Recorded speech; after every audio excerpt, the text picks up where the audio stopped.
بسم الله الرحمن الرحيم إن الحمد لله نحمده ونستعينه ونستغفره ونعوذ بالله من شرور أنفسنا وسيئات أعمالنا من يهده الله فلا مضل له ومن يضلل فلا هادي له وأشهد أن لا إله إلا الله وحده لا شريك له وأشهد أن محمدا عبده ورسوله صلى الله عليه وعلى آله وصحابته أجمعين ومن تبعهم بإحسان إلى يوم الدين. Ikhwani talabah dan para pendengar di dakwah salafiyah rahimani wa rahimakumullah, pada hari ini insyaallah taala kita akan melanjutkan kembali kajian kitab tauhid, masuk pada bab yang terakhir, bab yang ke-67, bab yang terakhir dari kitab tauhid. Qala al-muallif rahimahullah taala, bab qaulillahi taala wa ma qadarullaha haqqa qadrih wal ardu jami'an qabdatuhu yawmal qiyamah. Mereka, bab tentang firman Allah Subhanahu wa taala, mereka orang-orang musyrikin tidak mengagungkan Allah Subhanahu wa taala dengan sebenarnya. Wal ardu jami'an qabdatuhu yawmal qiyamah. Padahal bumi seluruhnya dalam genggaman Allah Subhanahu wa taala pada hari kiamat. Was samawati matwiyatun biyaminih, dan langit seluruhnya digulung dengan tangan kanannya. Subhanahu wa ta'ala amma yusyrikun. Maha suci Allah dan maha tinggi dari apa yang mereka persekutukan. Bab penjelasan tentang firman Allah, wa ma qadarullaha haqqa qadrih. Mereka orang-orang musyrikin tidak mengagungkan Allah dengan pengagungan yang sebenarnya. Wal ardu jami'an qabdatuhu yaumal qiyamah, padahal bumi seluruhnya dalam genggaman Allah pada hari kiamat. Was samawati matwiyatun biyaminih, dan langit seluruhnya digulung dengan tangan kanannya. Subhanahu wa ta'ala amma yusyrikun. Maha suci Allah dan maha tinggi dari apa yang mereka persekutukan. Surat Az-Zumar ayat ke-67. Baik. Inilah bab terakhir dari kitab Tauhid, bab yang ke-67, menjelaskan kepada kita tentang keagungan dan kebesaran Allah Subhanahu wa taala, dan bahwasannya orang-orang musyrikin tidak mengagungkan Allah Subhanahu wa taala. Kenapa? Karena mereka menyekutukan Allah Subhanahu wa taala. Perbuatan menyekutukan Allah adalah penghinaan terhadap Allah Subhanahu wa taala, peremehan dan perendahan terhadap Allah Subhanahu wa taala. Walaupun seorang mengaku muslim, mengaku beriman, mengaku bertauhid, tetapi dia menyekutukan Allah, maka dia bukanlah orang yang mengagungkan Allah, tetapi orang yang merendahkan Allah Subhanahu wa taala. Sebab mengagungkan Allah Subhanahu wa taala adalah dengan mengesakannya dalam ibadah. Kita tidak boleh beribadah kecuali hanya kepada Allah Subhanahu wa taala. Inilah hakikat mengagungkan Allah Subhanahu wa taala, dengan mentauhidkan Allah Subhanahu wa taala, baik di dalam tauhidur rububiyah, dalam uluhiyah, maupun di dalam al-asma was sifat. Maka ayat ini menjelaskan kepada kita tentang hakikat kaum musyrikin dan kebesaran Allah Subhanahu wa taala, bahwa apa yang dilakukan oleh orang-orang musyrik tersebut itu bertentangan dengan sifat keagungan dan kebesaran Allah Subhanahu wa taala. Kalau benar-benar mereka mengagungkan Allah, memuliakan Allah Subhanahu wa taala, mestinya mereka beribadah hanya kepada Allah Subhanahu wa taala yang satu saja.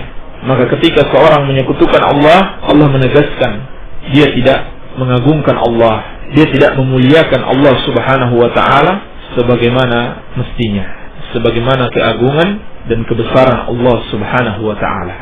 Maka ayat ini adalah celaan dan peringatan dari bahaya perbuatan syirik. Perbuatan syirik itu meremehkan Allah Subhanahu wa taala dan merendahkan Allah Subhanahu wa taala. Itulah sebabnya kenapa kesyirikan adalah dosa yang paling besar.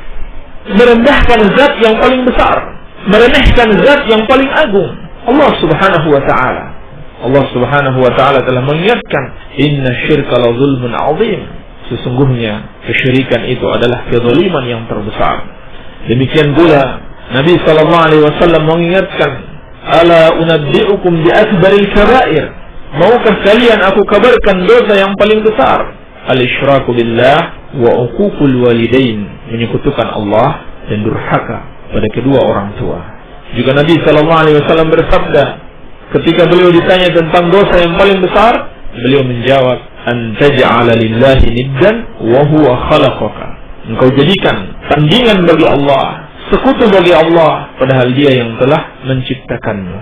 Ini salah satu sebab mengapa kesyirikan itu dikatakan dosa yang paling besar, dosa yang paling dimurkai oleh Allah Subhanahu wa ta'ala. Sebab orang yang menyekutukan Allah mengandung peremehan, perendahan, dan penghinaan terhadap hak Allah Subhanahu wa ta'ala. Dan mereka tidak memuliakan dan mengagungkan Allah Subhanahu wa ta'ala sebagaimana mestinya. Baik.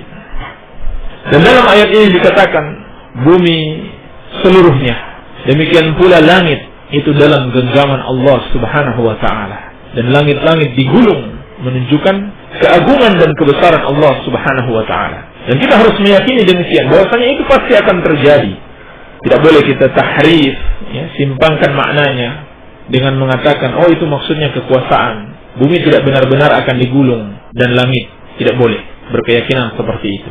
Itu penyimpangan makna. Tidak boleh pula membagaimanakan, oh nanti bumi jadinya seperti ini dan seperti itu, langit pula seperti ini dan seperti itu. Kita membagaimanakan, itu juga tidak boleh. Tetapi kita imani sebagaimana yang ada di dalam ayat ini, tanpa melakukan tahrif, menyimpangkan maknanya, tanpa membagaimanakan bagaimana bentuknya bumi dan langit itu di tangan Allah Subhanahu wa ta'ala. Sebab kita tidak tahu hakikatnya. Baik. Adapun bagaimana tafsir dan penjelasan tentang kebesaran dan keagungan Allah Subhanahu wa ta'ala akan datang insyaallah ta'ala pada hadis-hadis yang setelahnya. Baik. Dalil yang berikutnya, qala al-muallif rahimahullah ta'ala, hadits bin Mas'ud radhiyallahu anhu qala, dari sahabat yang mulia Abdullah bin Mas'ud, semoga Allah meridhoinya, beliau berkata, ja'a habrun min al-ahbari ila Rasulillah sallallahu alaihi wasallam. Datang seorang ulama Yahudi kepada Rasulullah sallallahu alaihi wasallam. Faqala ya Muhammad, lalu dia berkata, wahai Muhammad, inna najidu anna Allah yaj'alu as-samawati ala isba'. Dalam riwayat ala usbu', ini sama maknanya. Wahai Muhammad, sesungguhnya kami mendapati bahwasannya Allah Subhanahu wa ta'ala menjadikan langit seluruhnya di atas satu jari. Ini maksudnya dia dapati di dalam Taurat. Wal aradina ala isba'. Demikian pula seluruh bumi dengan seluruh lapisan-lapisannya berada di satu jari. Wasyajara ala isba'. Demikian pula seluruh pepohonan di atas satu jari. Wal ma'a ala isba'. Dan air di atas satu jari. Wathara ala isba'. Demikian pula tanah di atas satu jari. Wasairal khalqi ala isba'. Dan seluruh makhluk lainnya di atas satu jari. Jadi singkatnya seluruh makhluk yang ada di jagat raya ini. Fayaqul anal malik. Lalu Allah berkata, akulah raja. Ini pada hari kiamat. Allah jadikan seluruh makhluk di atas satu jari dan Allah berfirman, akulah raja. Ini raja yang sebenarnya. Fadhahikan Nabi sallallahu alaihi wa ala alihi wasallam hatta badat nawajizuhu.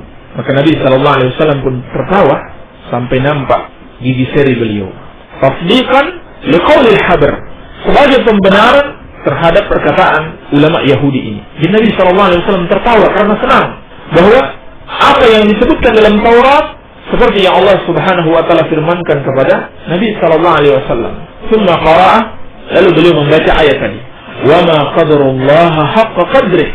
Dan mereka tidak mengagungkan Allah sebagaimana mestinya. Wal ardu jami'an qabdatuhu yaumal qiyamah. Padahal bumi seluruhnya dalam genggaman Allah Subhanahu wa taala pada hari kiamat.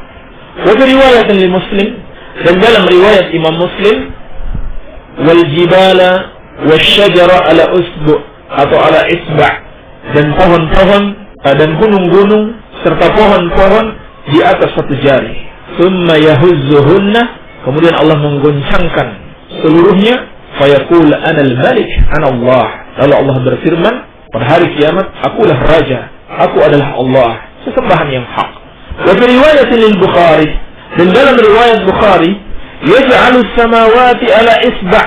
Allah jadikan seluruh langit di atas satu jari.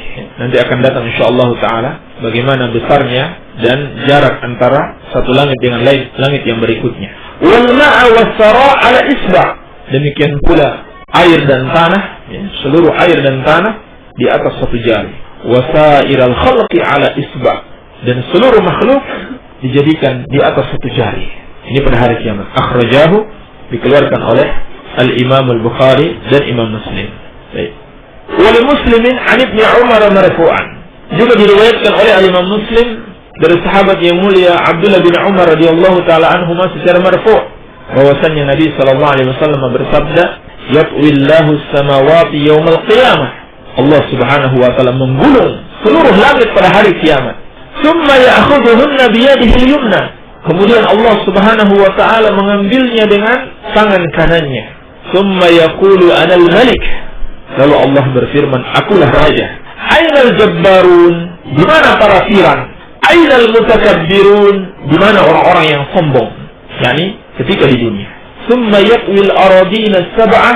Kemudian Allah Subhanahu wa taala menggulung 7 lapis bumi. Tsumma ya'khudhuhunna bishimalih. Kemudian Allah Subhanahu wa taala mengambilnya dengan tangan kirinya. Tsumma yaqul, lalu Allah berfirman, anal malik, akulah raja. Ainal jabbarun, di mana para tiran?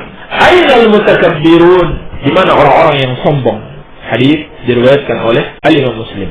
Hanya saja tentang lafaz bishimali dengan tangan kirinya, ini dikritik oleh sebagian ulama muhadditsin, ya, ulama ahli hadis, di antaranya Al-Imam Al-Baihaqi dalam kitabnya Al-Asma' wa Sifat. Al-Imam Al-Baihaqi yang diberi gelar dengan Asy-Syafi'i As-Shaghir, ya, Imam Syafi'i kecil, karena ilmu Imam Syafi'i banyak beliau kuasai. Beliau mengatakan yang benar itu biyadihil ukhra, dengan tangannya yang lain, bukan dengan tangan kiri. Sebagaimana dalam riwayat Muslim juga dari Abu Bakar bin Abi Syaibah. Adapun lafaz bishimali dengan tangan kiri Allah itu telah menyendiri lafaz ini Umar bin Hamzah dari Salim. Padahal telah diriwayatkan oleh Ubaidullah bin Qasim dan Nafi dari Abdullah bin Umar radhiyallahu taala anhuma, sama dari Abdullah bin Umar, cuma dengan jalan yang berbeda, itu dengan biyadihil ukhra, bukan dengan bishimali, dengan tangan lainnya, bukan dengan tangan kiri. Demikian pula telah diriwayatkan dari Abu Hurairah dan yang lainnya tanpa ada lafaz bishimali, lafaz dengan tangan kiri. Iya. Jadi yang benar menurut ulama al-muhaqqiqin, lafaz bishimali itu syadz, ganjil, munkar, ya, diingkari karena mukhalafatu thiqah liman huwa awsaq minhu atau aktsar minhu. Penyelisihan seorang rawi terhadap rawi yang lebih thiqah darinya atau yang lebih banyak darinya. Baik, maka yang benar dia di ukhra. Sebab terdapat hadis dalam Sahih Muslim juga dari Abdullah bin Amr bin As radhiyallahu taala anhuma, Nabi sallallahu alaihi wasallam bersabda, "Kilta yadayhi yamin." Dua tangan Allah itu kanan. Dua tangan Allah itu kanan. Jadi tidak ada tangan kiri. Tapi jangan kita bayangkan tangan Allah itu seperti makhluk. Baik. Tetapi kata Syekh Al-Utsaimin rahimahullahu taala, andaikan lafaz bishimali itu mahfuzah, lafaz yang sahih bisa diterima, maka kalau begitu maksud Nabi sallallahu alaihi wasallam kilta yadayhi yamin, dua tangan Allah adalah kanan, maksudnya adalah mubarakah, ya. Tangan yang kanan maksudnya itu penuh berkah, tidak ada naqas, ya.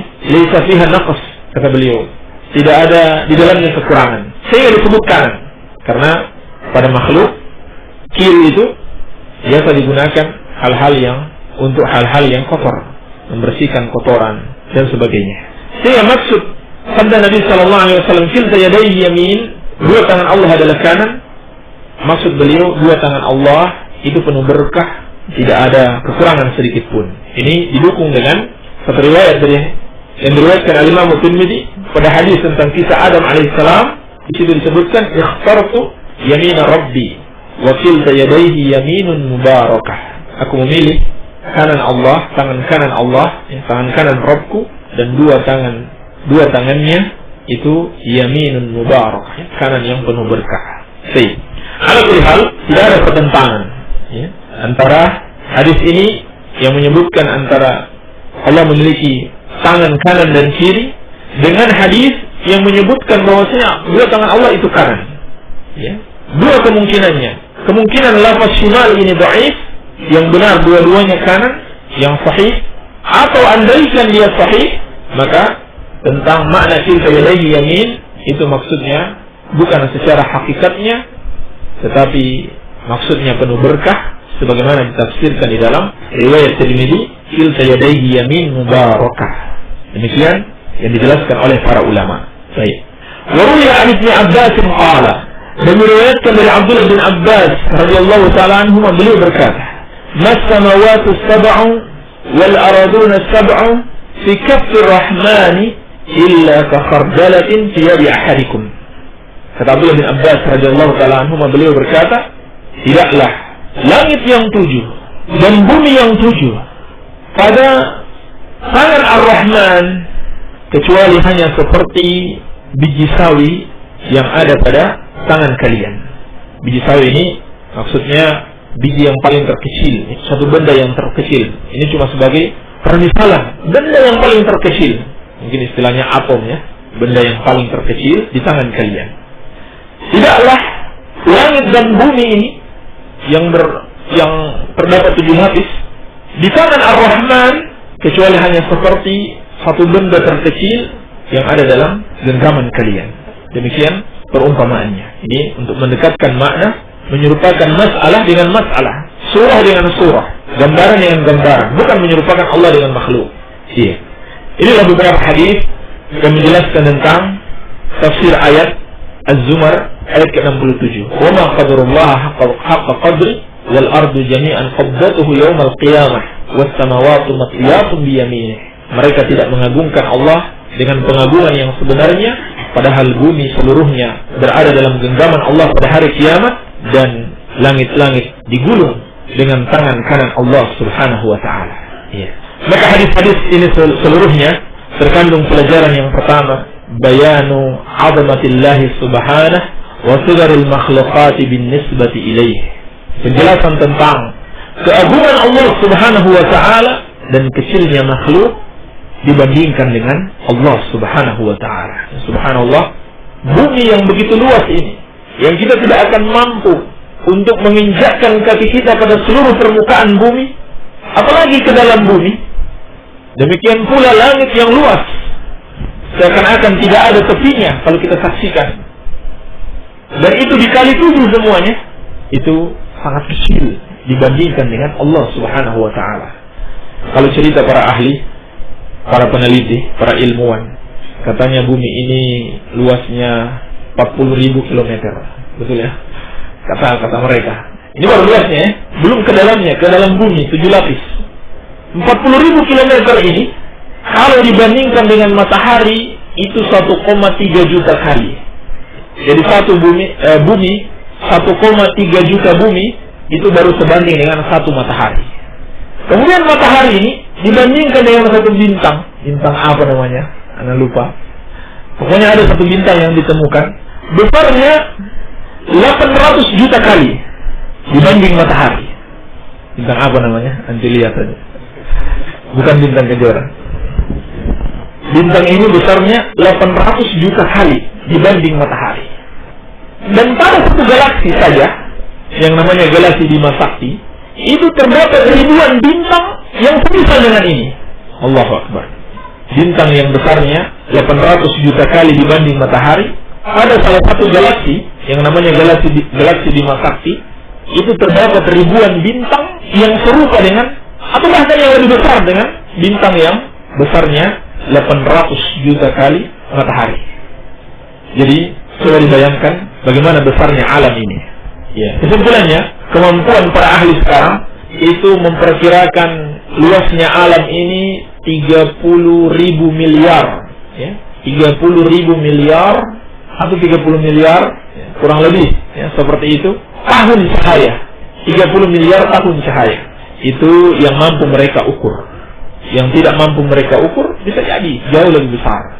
Ini sekedar gambaran saja apa yang telah ditemukan oleh para peneliti. luar biasa, ya. Luasnya jagat raya ini, luasnya alam ini. Tapi semua itu dibandingkan dengan Allah Subhanahu wa Ta'ala hanya seperti benda yang paling terkecil yang ada dalam genggaman kita.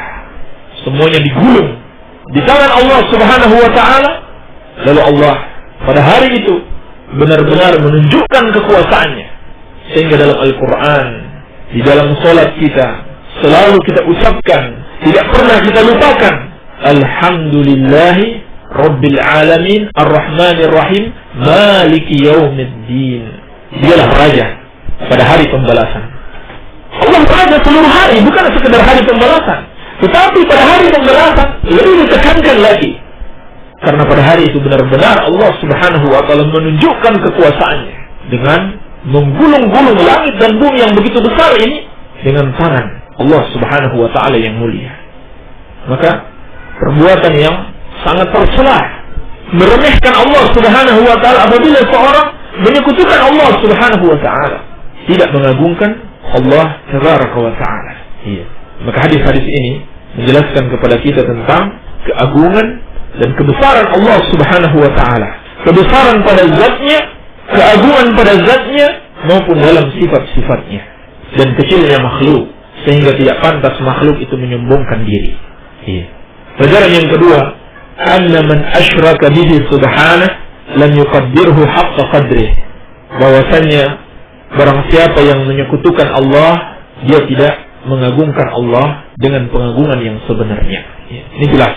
Sebab kalau Allah sendiri di dalam menguasai alam ini, alam yang begitu luas, Allah sendiri yang mengaturnya, Allah sendiri yang menguasainya, tidak ada yang membantu Allah di dalam pengaturan alam ini, di dalam penguasaan alam ini, tidak ada yang bersekutu bersama Allah. Kalau begitu, mestinya Allah diesahkan juga di dalam ibadah. Ini pengagungan yang sebenarnya, mengagungkan Allah di dalam rububiyah dan dalam uluhiyah. Baik, pelajaran yang ketiga, di dalam hadis-hadis ini terdapat penetapan dua tangan Allah Subhanahu wa Ta'ala, demikian pula jari-jari Allah Subhanahu wa Ta'ala.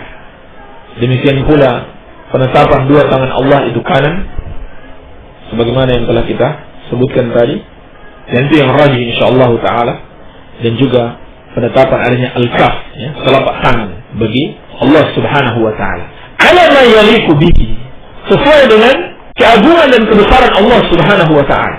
Jangan kita bayangkan tangan Allah seperti tangan makhluk, jari-jarinya seperti jari-jarinya makhluk, tangan kanan, telapak tangan berarti sama dengan makhluk. Jangan dibayangkan sama sekali, tidak bisa. Kita tidak mengetahui hakikatnya. Sehingga ulama salaf dari generasi sahabat dan tabi'in dan pengikut mereka dengan baik sampai hari kiamat, mereka membimbing kepada kita untuk mengimani sifat-sifat Allah Subhanahu wa Ta'ala tersebut tanpa merubah-rubahnya, ya, tanpa mentakwilkannya. Seperti jangan menakwilkan dengan kekuasaan misalnya. Seperti orang-orang yang sok tahu, mereka mengatakan, oh maksudnya tangan Allah itu kekuasaan, bukan tangan, tetapi kekuasaan. Ini salah. Ini bertentangan dengan akidah salaf, akidah Ahlus Sunnah wal Jamaah. Seperti kata Sufyan bin Uyainah rahimahullahu ta'ala, kullu ma wasafa Allah bihi nafsah fi kitabih fa tafsiruha tilawatuhu wa sukutu anhu. Kata beliau rahimahullah, setiap yang disifatkan Allah terhadap dirinya di dalam kitabnya, maka tafsirnya adalah membacanya dan mendiamkannya. Maksudnya diam, tidak ditafsiri macam-macam, tetapi itu dipahami dari makna bahasa. Makna bahasa tangan, ya tangan, bukan kaki. Demikian pula jari, maknanya jari, bukan yang lainnya. Dipahami dari makna bahasanya. Adapun hakikatnya, kaifiahnya, bagaimana bentuknya, kita tidak tahu. Kenapa tidak tahu? Karena Allah tidak beritahu. Maka tidak boleh sok tahu. Demikian pula dikatakan oleh Ibnu Syihab Az-Zuhri rahimahullahu ta'ala, 'ala Allahil bayan wa 'ala ar-rasulil balagh wa 'alaina at-taslim. Allah menerangkan, Rasul menyampaikan, dan bagi kita menerima. Menerima apa adanya. Jangan ditolak. Yang sampai ada yang berani mengatakan, saya tidak percaya Allah memiliki tangan, sebab kalau begitu sama dengan tangan makhluk. Ini kebodohan dan kesombongan. Sebab Allah Subhanahu wa Ta'ala telah berfirman, laisa kamitslihi syai'un wa huwa as-sami'ul basir. Tidak ada yang serupa dengan Allah, dan Allah Maha mendengar lagi Maha melihat. Jadi Allah memiliki tangan, sebagaimana yang Allah telah sampaikan tetapi tidak serupa dengan tangan makhluk. Demikian pula kata Imam Al-Auza'i, wa Sufyan bin Uyainah, juga Sufyan Ats-Tsauri dan Imam Malik bin Anas, amirruha kama ja'at bila kaif. Tentang ayat-ayat sifat dan hadis-hadisnya, biarkan sebagaimana dia datang, jangan membagaimanakan. Demikian pula wasiat Al-Imam Ahmad, Al-Imam Syafi'i dan yang lainnya tentang ayat-ayat seperti ini atau hadis-hadis seperti ini yang menjelaskan tentang tangan Allah, wajah Allah, kakinya Allah dan seterusnya. Itu biarkan sebagaimana dia datang. Maksudnya jangan ditafsiri macam-macam, dan juga jangan diserupakan dengan sifat makhluk, dan juga jangan dibagaimanakan. Maksudnya digambarkan, oh bentuknya seperti ini dan seperti itu. Itu tidak boleh. Tetapi kita imani sebagaimana adanya. Demikian petunjuk Ahlus Sunnah wal Jamaah dari kalangan ulama salaf, sahabat tabi'in, ulama 4 mazhab, dan ulama-ulama yang mengikuti mereka sampai akhir zaman. Dari pelajaran yang keempat yang bisa dipetik dari hadis ini, bahwasanya ilmu tentang kebesaran Allah ini juga ada di dalam kitab Taurat. Sebagaimana jelas ya, dalam hadis yang pertama disebutkan tentang ulama Yahudi datang kepada Nabi SAW dan menyebutkan tentang sifat-sifat Allah dan juga tentang kekuasaan Allah pada hari kiamat. Mereka tidak mengingkari sifat-sifat ini dan mereka tidak merubah Taurat di dalam masalah ini. Itu dulu ya, di zaman Nabi SAW. Tidak tahu sekarang ya, mungkin sudah dirubah-rubah. Karena namanya Taurat dan Injil itu ada edisi lama dan edisi baru ya. Edisi baru pun ada edisi revisi ya, dan seterusnya. Tapi di dalam hadis ini diterangkan bahwasanya kebesaran Allah dan keagungan Allah juga diturunkan dan dijelaskan kepada umat-umat terdahulu. Pelajaran yang kelima, dalam hadis ini terdapat pelajaran yang sangat besar, yaitu tafarrudullahi subhanahu wa ta'ala bil mulki, keesaan Allah subhanahu wa ta'ala di dalam penguasaan, di dalam kekuasaannya. Jadi wajib mentauhidkan Allah di dalam penguasaan, baik penguasaan dunia ini maupun penguasaan akhirat. Wa zawalu kulli mulkin ghairih, dan dalam hadis ini diterangkan akan hilangnya setiap kekuasaan yang dimiliki oleh selain Allah. Bahkan Allah menantang, aina mulukul ard, ya, seperti dalam lafaz yang lain, di mana raja-raja dunia? Pada hari kiamat Allah Subhanahu wa taala menantang mereka, tunjukkan kekuasaan kalian. Aina al-jabbarun, aina al-mutakabbirun, di mana para tiran, di mana orang-orang yang sombong. Maka pada hari itu mereka dihinakan. Pada hari ini orang-orang yang memiliki kekuasaan merasa mereka orang mulia, merasa dia besar, dia bisa berbuat apa saja. Tetapi pada hari kiamat Allah hinakan mereka. Di mana para tiran tersebut? Di mana raja-raja dunia? Di mana orang-orang yang sombong tersebut? Tunjukkan kehebatan kalian, tunjukkan kekuasaan kalian pada hari ini. Dan dalam Al-Quran Allah Subhanahu wa taala berfirman, limanil mulkul yawm, milik siapa kekuasaan pada hari ini? Tidak ada satupun makhluk yang berani mengucapkan sepatah kata pun. Pada hari kiamat Allah menantang seluruh makhluk. Limanil mulkul yawm, milik siapa kekuasaan pada hari ini? Tidak ada satupun yang berani menjawab. Allah sendiri kemudian yang menjawab, lillahil wahidil qahhar, hanya milik Allah yang satu yang maha perkasa. Maka hadis-hadis ini mengingatkan kita akan adanya hari pembalasan, bahwa semua yang kita lakukan di muka bumi ini akan dimintai pertanggungjawaban oleh Allah Subhanahu wa taala. Kita akan berhadapan dengan Allah, Raja yang sesungguhnya, yang maha besar. Maka hendaklah setiap apa yang kita kerjakan di dunia ini kita hadirkan keyakinan ini. Selalu kita ingat ada yang maha menguasai, yang selalu mengawasi kita, melihat kita, dan kelak akan meminta pertanggungjawaban setiap apa yang kita lakukan, dan kita tidak bisa melawan sedikit pun, kita tidak bisa menentang sedikit pun. Sehingga hadis-hadis ini mestinya menambah rasa takut kita kepada Allah Subhanahu wa taala. Dan inilah hakikat ilmu sebenarnya. Hakikat mempelajari ilmu agama agar supaya kita takut kepada Allah Subhanahu wa taala. Seperti kata Imam Ahmad rahimahullah taala, innamal ilmu khasyatullah. Hakikatnya ilmu itu adalah rasa takut kepada Allah Subhanahu wa taala. Maka dipastikan bukan ilmu yang benar atau ilmu yang sah kalau seorang mempelajarinya bukan menambah rasa takutnya kepada Allah, malah semakin membuat dia jauh dari Allah. Seperti orang yang mempelajari ilmu tasawuf, tarekat, sufiyah, Katanya kalau sudah sampai tingkatan tertentu sudah tidak wajib lagi ibadah. Ini membuat semakin dia jauh dari Allah Subhanahu wa taala, bukan semakin dekat kepada Allah Subhanahu wa taala. Nabi sallallahu alaihi wasallam beribadah kepada Allah, beliau salat sampai kakinya pecah. Ini ada orang sufi mengatakan kalau sudah sampai tingkatan tertentu, ya, sudah melewati tingkatan syariat, tarekat, hakikat, lalu sampai ma'rifat, sudah tidak wajib salat, tidak wajib puasa, tidak wajib haji, berarti semakin menjauhkan dari Allah Subhanahu wa taala. Atau orang-orang yang mempelajari ilmu filsafat, lalu mereka namakan itu filsafat Islam atau ilmu kalam, seperti yang banyak tersebar di IAIN atau UIN. Setelah itu mereka berani memprotes Allah Subhanahu wa taala. Kenapa warisan wanita katanya itu 1 dibanding 2 untuk warisan laki-laki? Diprotes ketetapan Allah Subhanahu wa taala. Kenapa wanita tidak boleh menceraikan? Dan seterusnya memprotes sampai mereka akhirnya mengatakan semua agama sama, ya. Diprotes ketetapan Allah, inna dina indallahi Islam.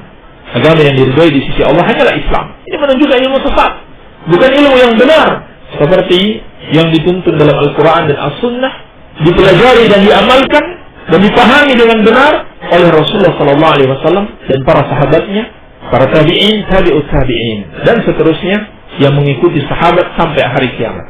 Ini ilmu yang benar, yang melahirkan rasa takut kepada Allah Subhanahu wa taala dan menerima dengan sepenuhnya seluruh ketetapan Allah Subhanahu wa taala dalam syariatnya, bukan malah menolak atau meninggalkan apa yang telah Allah syariatkan. Iya.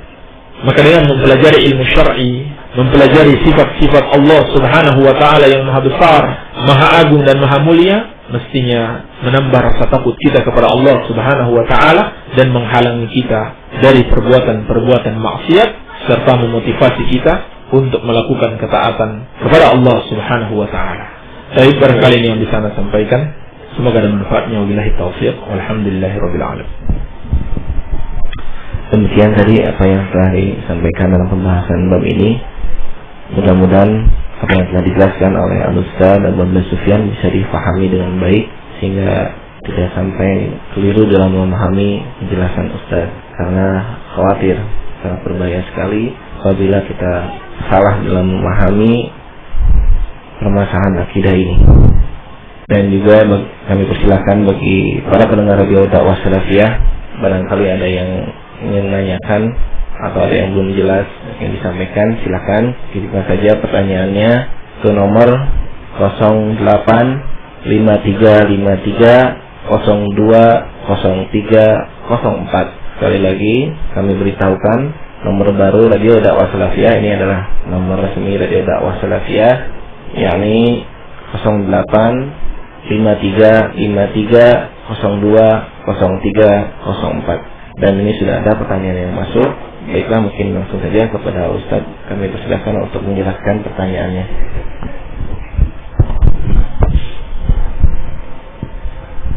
Bismillahirrahmanirrahim. Alhamdulillah. Wassalatu wassalamu ala Rasulillah, amma ba'd. Pak Kiai, saya mau tanya, salat tahajud yang benar dilakukan setiap malam atau bagaimana?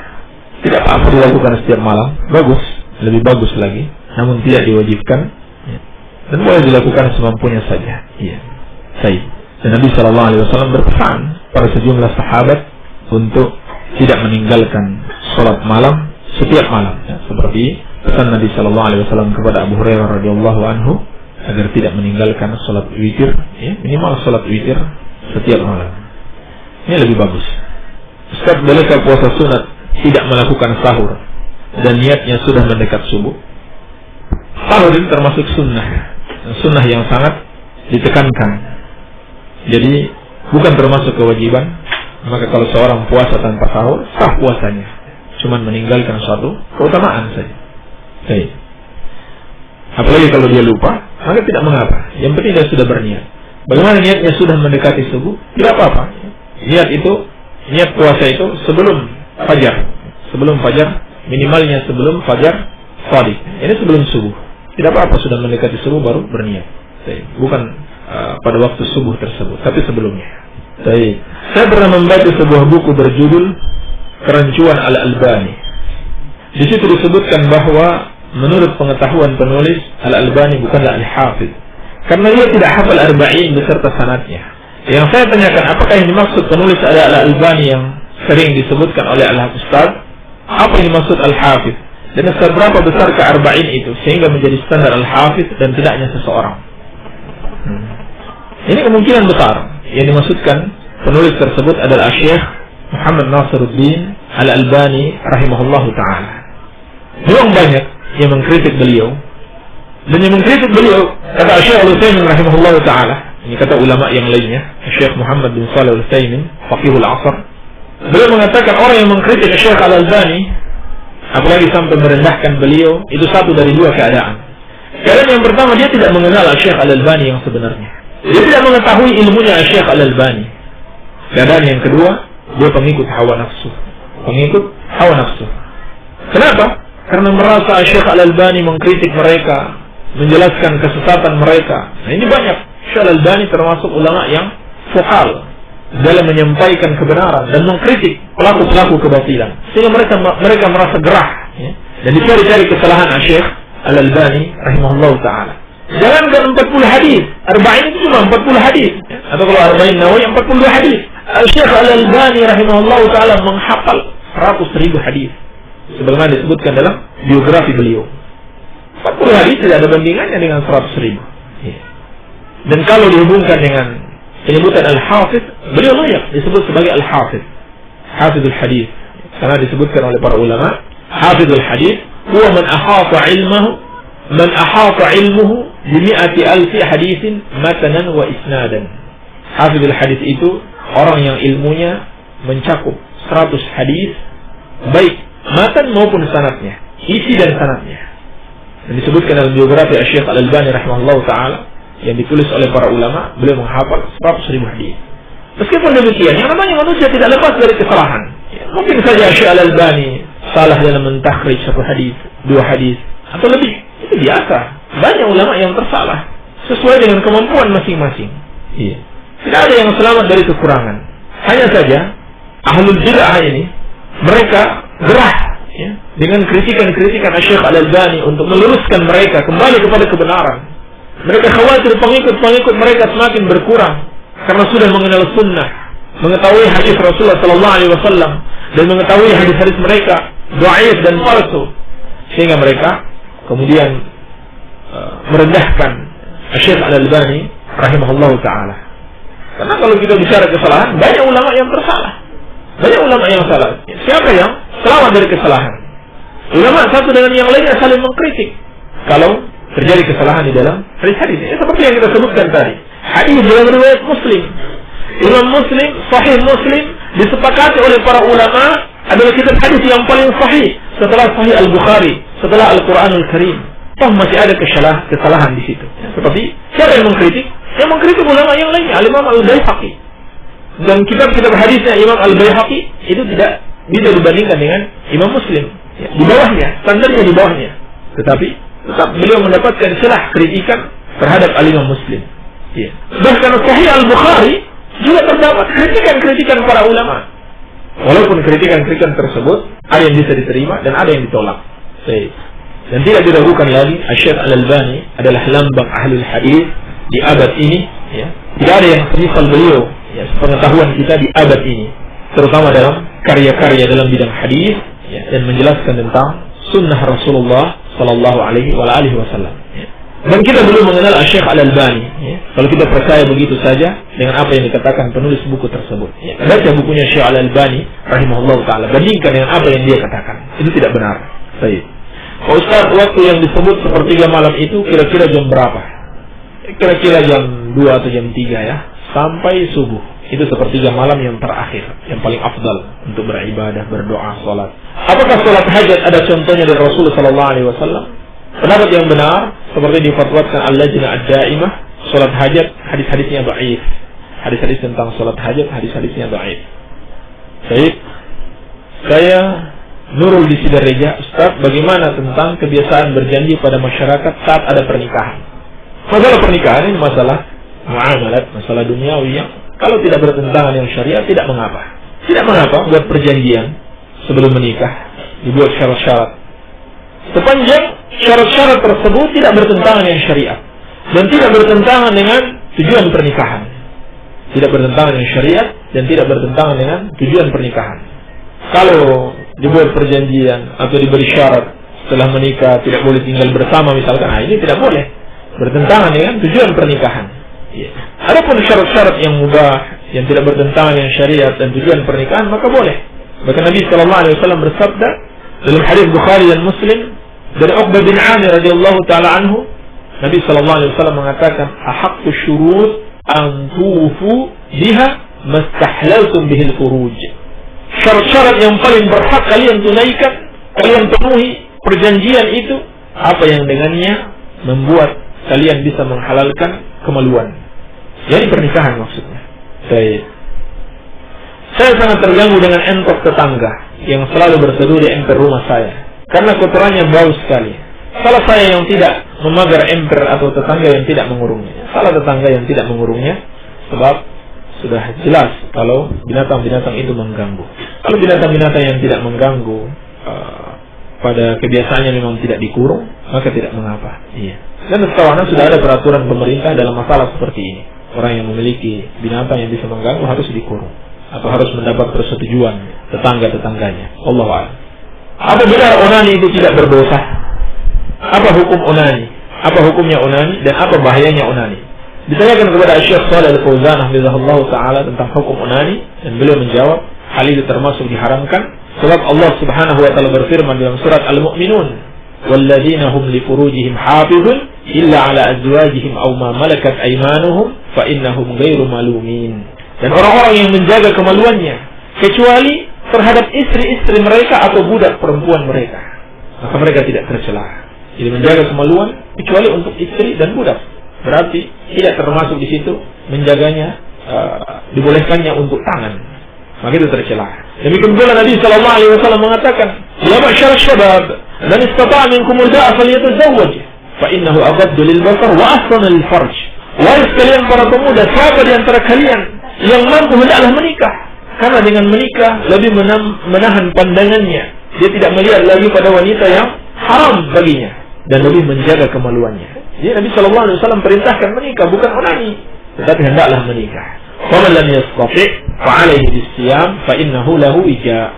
Siapa yang tidak mampu menikah, maka hendaklah dia berpuasa, karena dengan puasa itu akan menjadi perisai baginya. Baik, di sini juga ada pertanyaan dari ibu-ibu yang kemarin datang mengikuti ta'lim akhwat. Saya pendengar RDS dari Kawali, meminta Pak Ustadz untuk tidak bosan-bosannya menerangkan tentang acara-acara yang diselenggarakan ketika ada kematian, mulai dari pengurusan jenazah sampai acara-acara bid'ah yang dilaksanakan setelahnya, seperti tahlilan 3 hari, 7 hari, 40 hari dan seterusnya. Karena masih banyak yang belum tahu atau tidak mau tahu dengan hal ini. Untuk mengetahui hal ini secara lebih detail, silakan membaca kitab Ahkamul Janaiz wa Bid'aha, hukum-hukum jenazah dan bid'ah-bid'ahnya, karya Muhaddithul Asr Al-Allamah Al-Syekh Muhammad Nasiruddin Al-Albani rahimahullahu ta'ala. Beliau punya kitab yang sangat bagus sekali, dan kitab ini sebagai salah satu bukti beliau benar-benar seorang muhaddits yang beliau beri judul Ahkamul Janaiz wa Bid'aha, hukum-hukum jenazah dan bid'ah-bid'ahnya. Di situ betul-betul disebut, ditampakkan atau nampak bahwa beliau benar-benar seorang ahli hadis. Ini kalau mau jelas tentang bid'ah-bid'ah, mulai dari sakitnya mayit tersebut sampai matinya, sampai dimandikan, disolatkan, dikuburkan dan seterusnya, disebutkan bid'ah-bid'ah, sampai ziarah disebutkan oleh Syekh Al-Albani rahimahullah taala.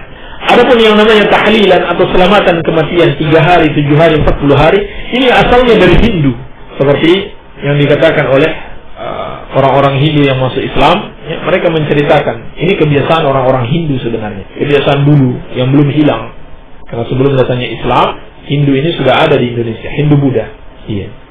Dan itu diharamkan di dalam mazhab Syafi'i. Al-Imam Syafi'i rahimahullah taala berkata dalam Al-Um, wa akrahul ma'sam wa hiya al-jama'ah wa in lam yakun lahum buka. Aku tidak suka yang namanya kumpul-kumpul di rumah orang mati meskipun mereka tidak menangis. Silakan lihat dalam kitab Al-Imam Syafi'i Al-Um. Beliau mengatakan itu asalnya dari mana? Asalnya dari hadis.